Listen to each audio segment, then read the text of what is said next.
Hey Ace, it's me, Junie, coming to you from a movie theater parking lot because I just saw a movie. I decided to film this video at the end of the movie because I wanted to share it with you. Pardon me if I look awkward during this because I forgot my car is in desperate need of gas, so I had to turn it off, so I cracked the window. And so people might be able to hear me, and that's cringe, but I parked far away from people, so hopefully they don't. But anyways, I saw the movie Are You There, God? It's Me, Margaret, which, if you don't know, is based off of a 1970 book by Judy Blume, and it explores what it's like being like a 12-year-old girl, essentially. Why are there suddenly all these cars? Kind of cringe. Not as cringe as me right now. Driving by, the disrespect.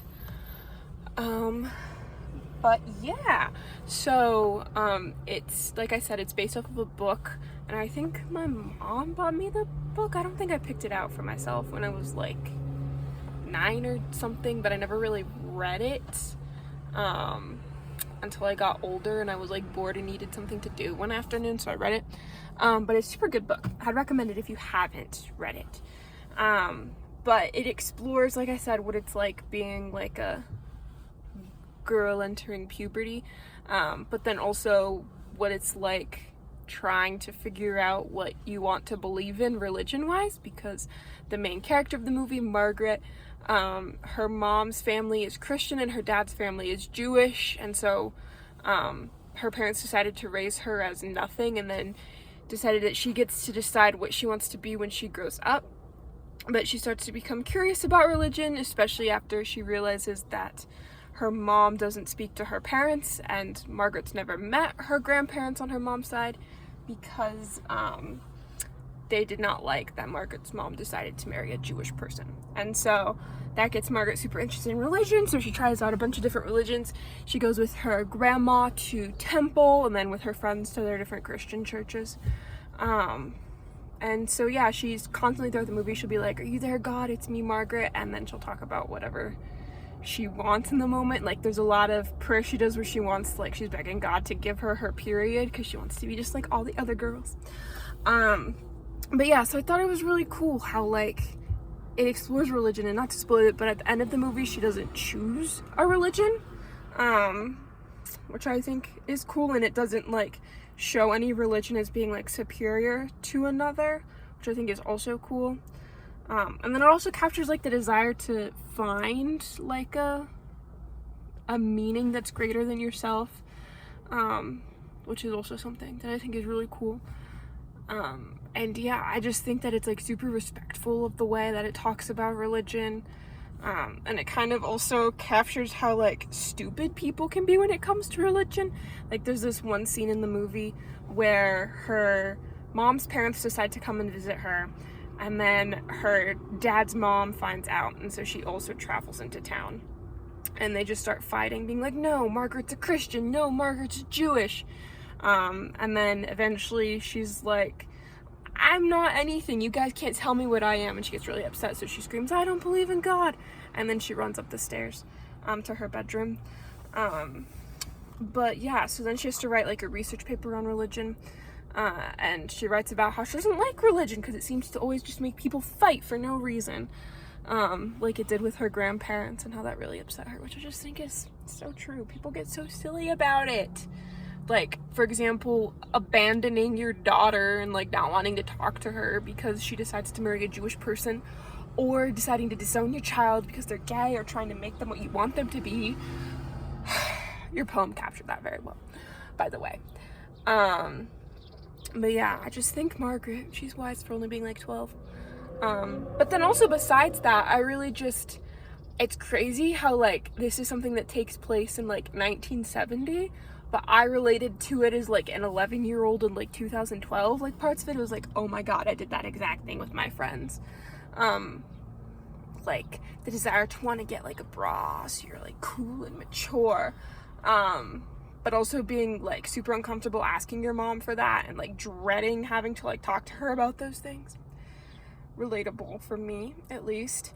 And then wanting to know what it's like to get your period, so when your first friend gets it, you're just like asking them all of these questions, or stealing some sort of book. This happened to me on several different occasions, to like look at like boobs or like penises to see what they look like with your friends, like stealing a book from home and like looking at pictures. That also happened to me, and it's just like, oh my gosh, relatable.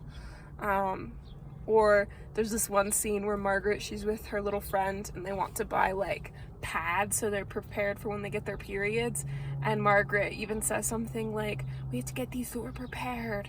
And that reminds me of a time when I was